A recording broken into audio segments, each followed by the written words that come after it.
pessoal que não entende, nunca estudou o assunto, acha que é o seguinte: o comunismo, o sujeito toma o poder e diz, agora é o comunismo, turma, agora toda a propriedade é estatal. Isso só na cabeça de jumento.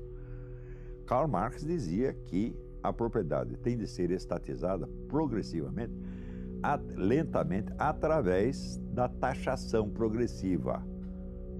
Aumentar imposto, aumentar imposto, aumentar imposto, e isso vai estrangulando os caras e transformando os empresários cada vez mais em escravos do governo, que é um processo que o nazismo fez igual, colocar o empresariado de joelhos. Só que o nazismo queria parar aí. Vamos dizer, o nazismo se contentava com o socialismo. E os comunistas não, tem que prosseguir até acabar o último. Nós temos que tomar tudo, depenar os caras até o fim.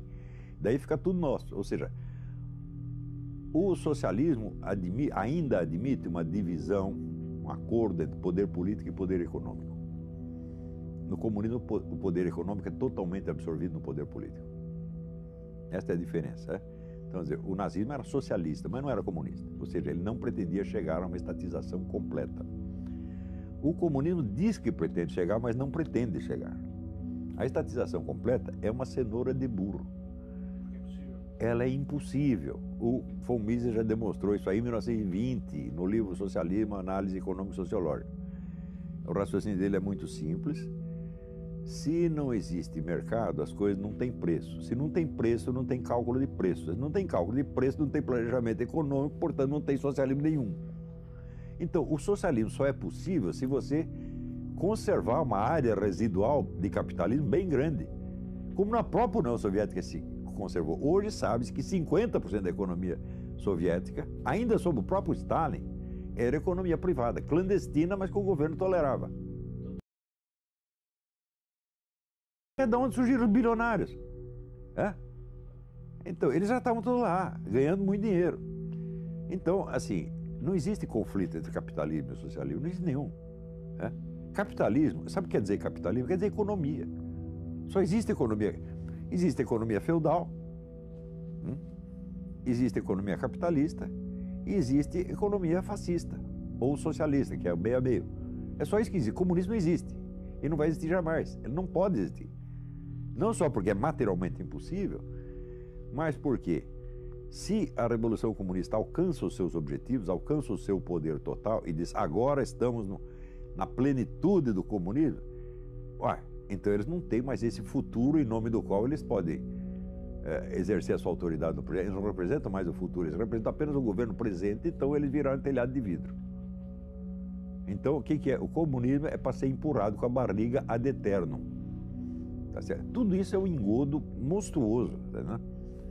E é uma coisa que você não precisava esperar a experiência de um século para saber que é assim. No próprio conceito do comunismo, o conceito abstrato do comunismo, tal como Karl Marx o define, você já vê essa contradição ali desde o início. Então, quando você tem um plano contraditório, então é o seguinte, você está dizendo que vai fazer uma coisa, mas você vai fazer outra. Você não vai fazer o que você está dizendo, você vai fazer um outro negócio. É impossível.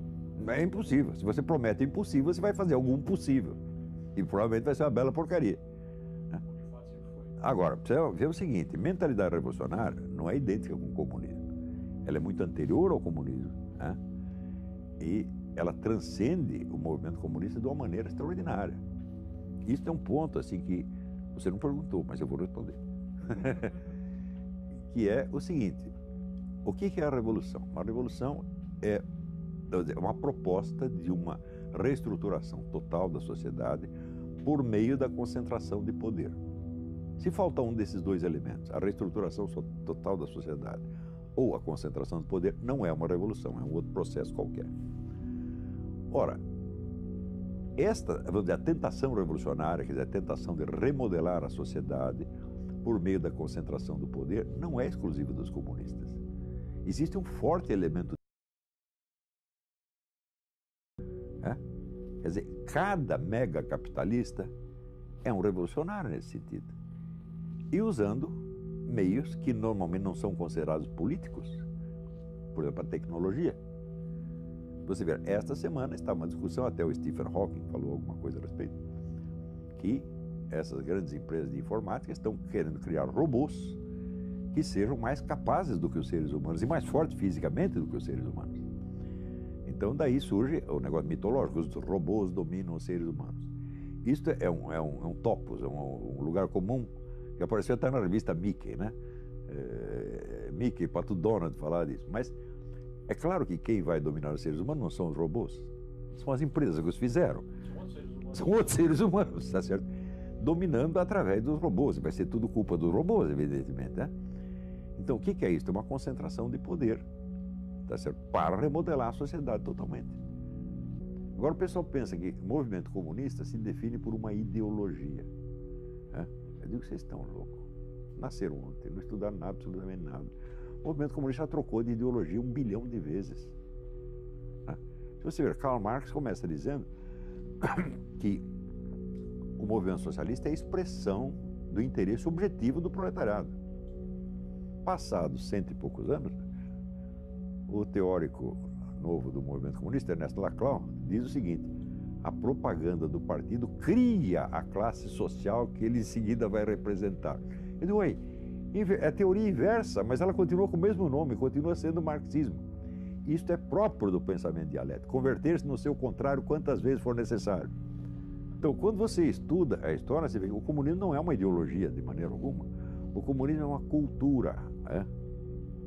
E os laços que prendem o sujeito a uma cultura não são laços intelectuais de uma doutrina a que ele adere, né?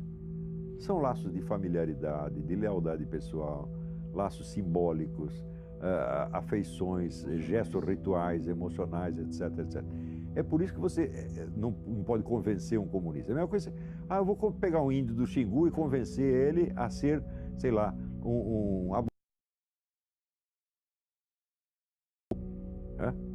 eu vou pegar o japonês e convencer ele que ele é um italiano.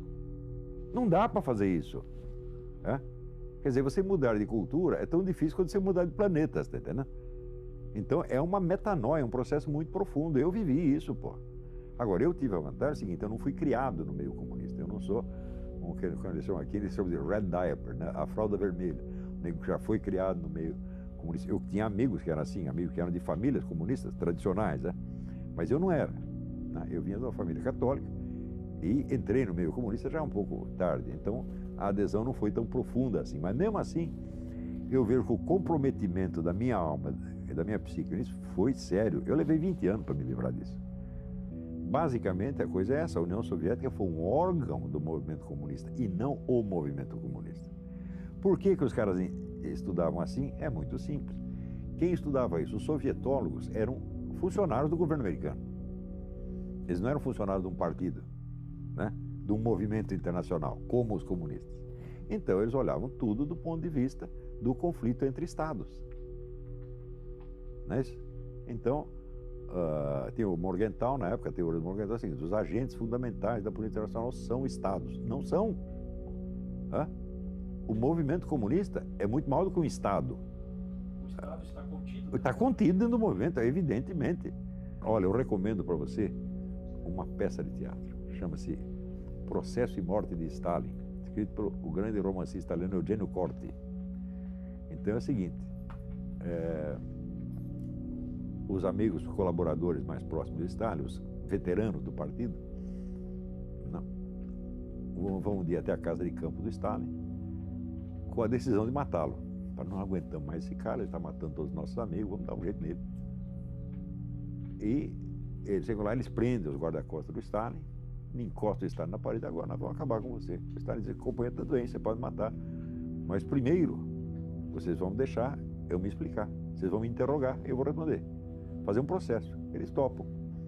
E no curso do processo, o Stalin demonstra por A mais B que tudo o que ele fez de maligno estava rigorosamente de acordo com o marxismo-leninismo.